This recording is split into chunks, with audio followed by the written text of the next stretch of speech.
Hi guys, this is Mike. In this Cinema 4D tutorial, we'll be going over lighting basics. We'll be going over the main light types and their options. Go to Primitives, choose Cube, and we're going to make that editable.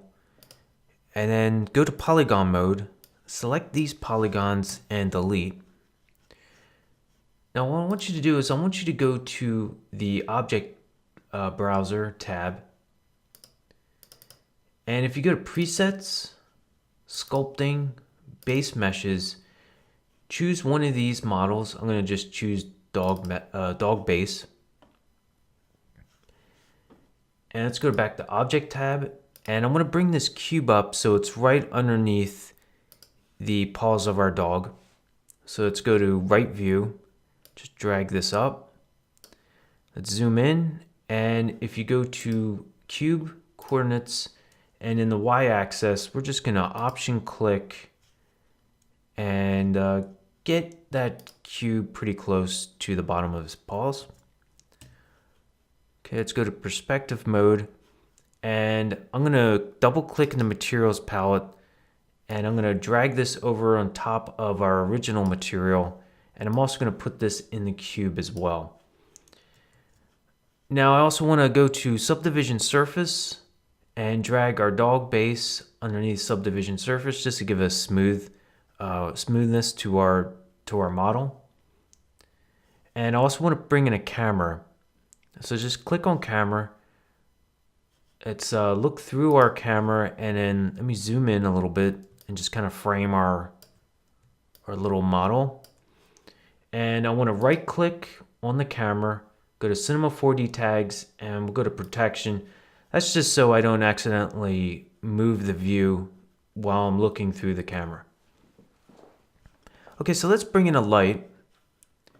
You can click on this light here, and you can also click and hold to see all the other options for your lights, or different types of lights. We're just going to choose light, and in the y-axis, I'm just going to drag this up above our model. And I'm going to click on light and you'll have a bunch of options. We'll just go into the general tab. We have color for our color of our light. What I always do is I always go pretty drastic with the color. And just to see what our, how it affects the scene. And I just want to see what it looks like. And then what I usually do is I just back it off a little bit to an off-white, and then just kind of adjust it from there. That way it's just not pure white. In most settings, most light settings, you're gonna want something a little bit more realistic, and an off-white is usually gives it a little bit more realistic scene. Now the color tint that you choose is up to the aesthetics that you want, but I usually choose sort of a warmer color or maybe a bluish tint. So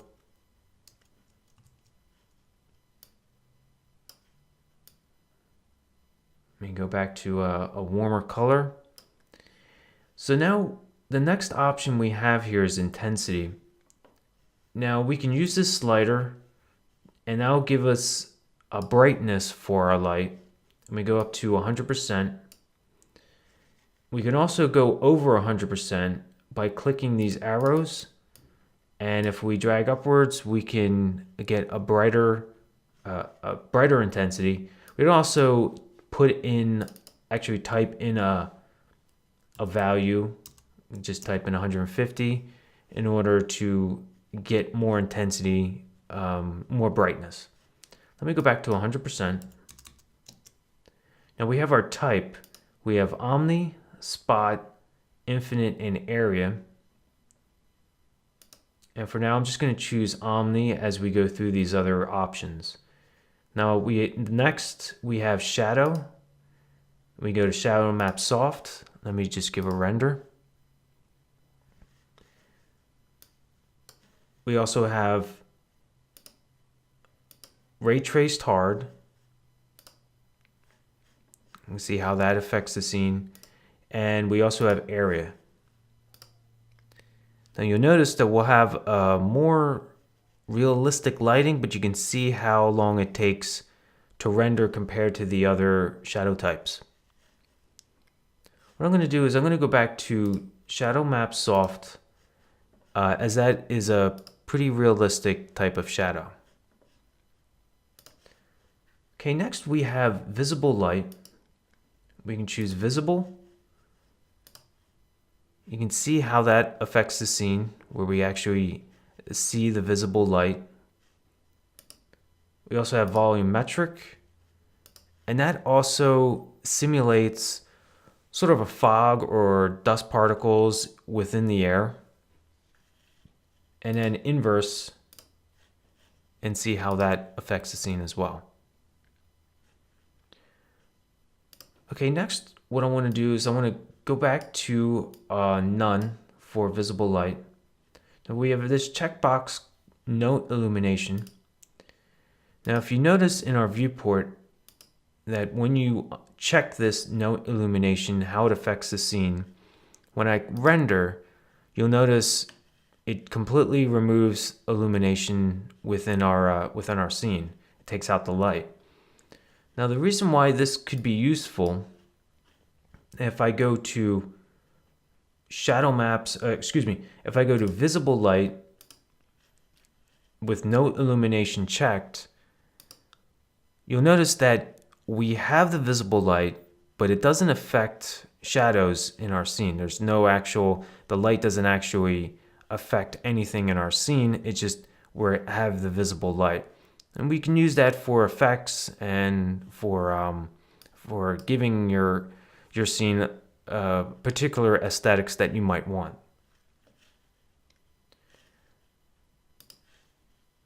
Now I'm going to go back to none for visible light, and I want to go to no illumination. I'm going to uncheck that, and now I'm going to go to ambient illumination. Now if you notice our viewport here, it looks like everything gets very flat. Now if I render, that's exactly what you're getting, is that everything is getting all flattened out. Now the reason why you might use something like this is, again, if you wanted to have an effect. For an example, if I bring in another light, and I'm just going to drag this out to the side, pull this up a bit, and I'm going to give this shadow, I'm going to give it an area shadow type, and just affect the color a little bit. I'm going to go to our light that we have originally made, and I'm going to have illumination, ambient illumination checked, but I want to give it sort of a tint. So what I'm going to do is I'm going to go to, say, like a blue tint.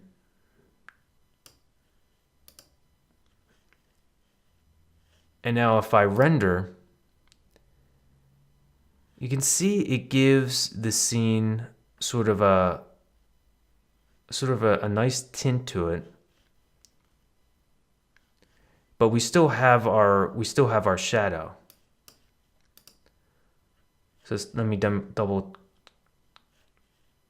take a look here, and then we have our ambient illumination. That will just be our tinted, for just tinting the scene of a color, and then we have our light that actually makes gives it a shadow. So and also, if I just make sure this is no shadow in our original light that we made. So let me give another render. So you can see how that affects the scene. We have ambient illumination, and it just gives sort of a tint to our scene, and combined with another light gives us an effect that we might want. So it just gives you a few options on what you want to do with the mood and just kind of the style that you want with your scene. Okay, so what I'm going to do is go over a few other options that are just kind of basic options that we might have. So I'm going to delete the one light that I put in. I'm going to uncheck ambient illumination. I'm going to go back to a sort of a warmer color that we had.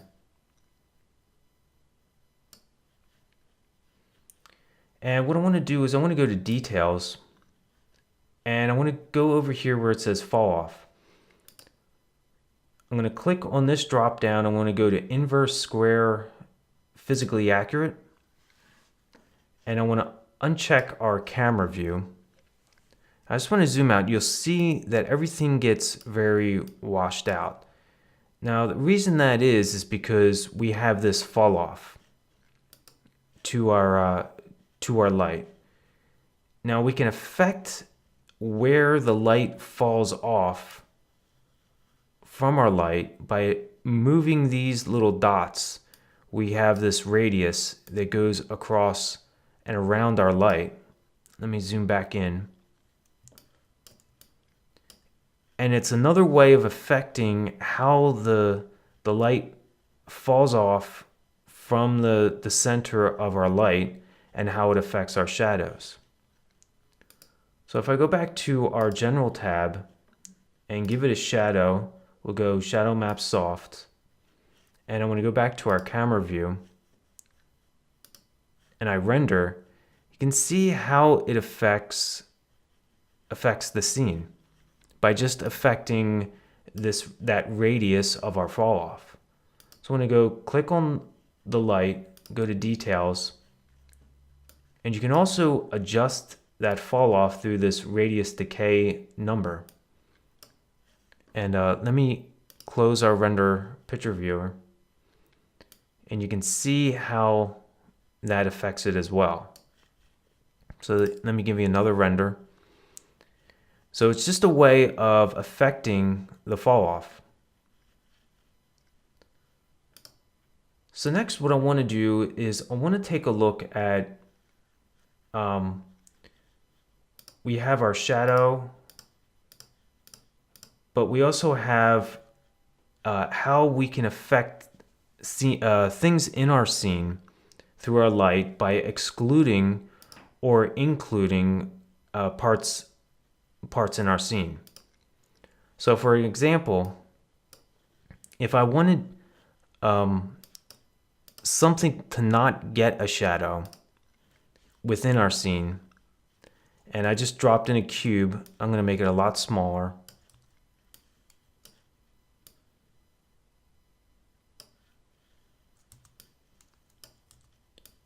And say I wanted this box, this cube, to not receive a shadow from our light. So what I can do is I can select the light, and in the project tab, I can bring this cube into this object field, and it has this mode exclude. So that's going to exclude the light from affecting this cube. So if I give a render, you can see that we have a shadow on our model, on our dog, but it's not affecting our cube, our box.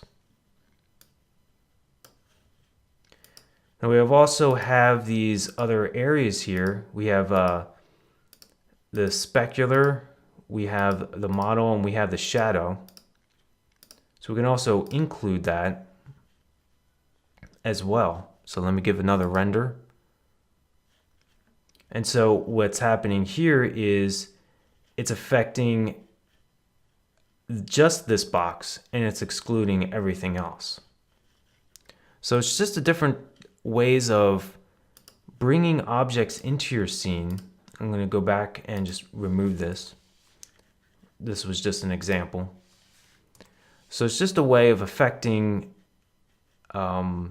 things in your scene, and because there's many times where you'll bring something into a scene and it produces a shadow and you just don't like the effect that it has, but everything else looks great in your scene. Everything's placed perfectly, you have the lights, everything looks good, but that one shadow is ruining the composition of your scene. So that's one of the reasons why you might want to take out the shadow from that particular object. So let's go through a few different types of our lights. So with our light selected, in the General tab, what I can do is, instead of bringing in another light by clicking and holding, and I just want to change this particular light, say for an example, if I brought in an area light, and I wanted to put it in the same position, the same settings and everything, I would have to go through and make all those adjustments to these options. Instead, what you can do is just select the light and then choose type and just go to area for an example. And all those options that we had from before are still on this light type. So in area light, it's a lot like an open window or a soft box, within a studio environment. So it's very similar to that, and that's the way I kind of look at it. So we can rotate this plane, and I'm going to go to 90 degrees. I'm going to hold down Shift. That's going to give me 10-degree increments until I get to 90 degrees. And I'm just going to bring this up a little bit. And we can adjust the size of our area light by using these dots here.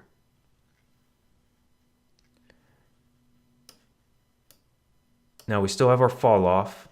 Let me look through our camera and just give a render. And you can see how differently that affects the scene.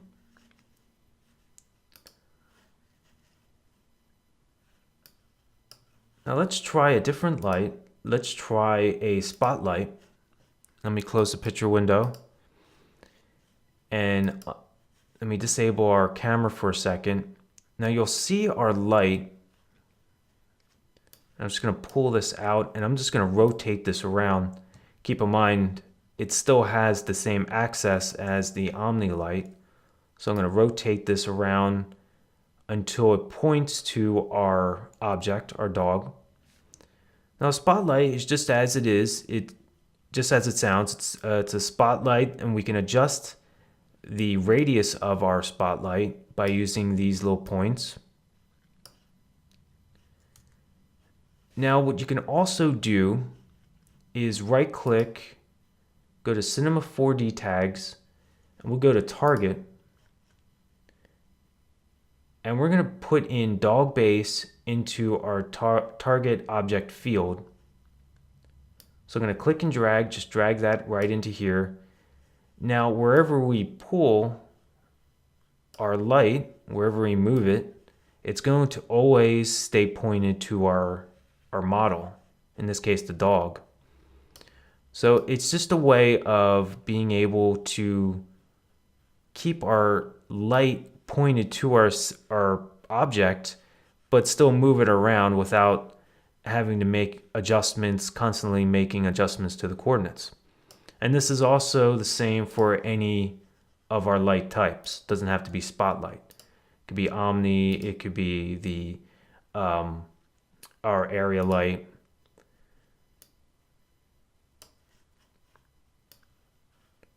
Okay, now that we have that, and let me go through the camera view and just give a render just so you can see how that affects the scene with just the spotlight.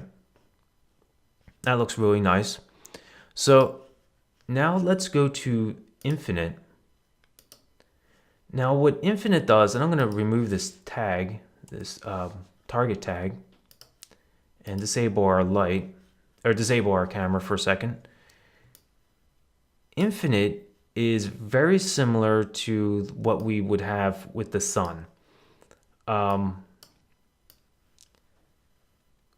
Basically what we'll have is the rays will shoot out in all directions. And if I give a render, you can see how that affects the scene. Let me go look through the camera view just to be consistent. And you can see how that also affects the scene as well.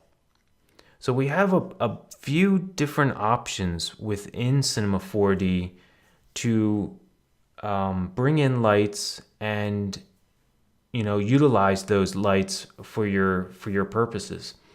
This is just a basic overview, and I think this can get you up and running and started with making your scenes and bringing in lights. Thanks for watching.